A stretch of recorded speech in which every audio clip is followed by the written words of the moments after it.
Presiden Republik Indonesia Prabowo Subianto menyoroti keberhasilan penurunan harga tiket pesawat sebesar 10% jelang Natal dan Tahun Baru 2025. Prabowo pun menyebutkan biasanya menjelang akhir tahun atau hari libur harga-harga naik. Namun di tahun ini harga tiket pesawat bisa diturunkan untuk membantu masyarakat.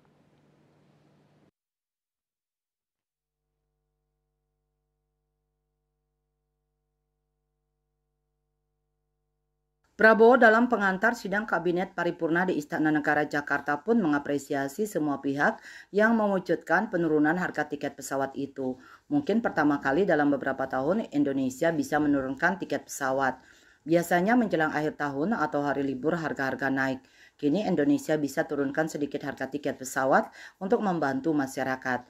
Ia pun mengimbau kepada jajaran Kabinet Merah Putih terutama Menko Infrastruktur, Menhub hingga TNI Polri untuk mempersiapkan liburan Nataru dengan sebaik-baiknya.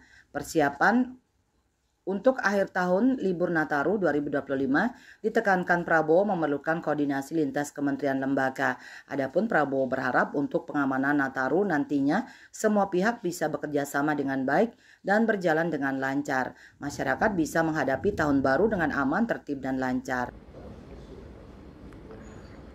Kita juga sekali lagi mungkin pertama kali dalam beberapa tahun ya kita bisa menurunkan harga tiket pesawat.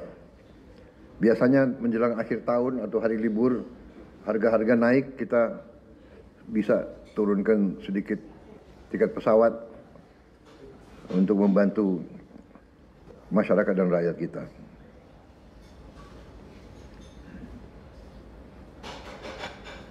Tapi kita juga waspada supaya juga penurunan tiket pesawat juga tidak merugikan industri penerbangan.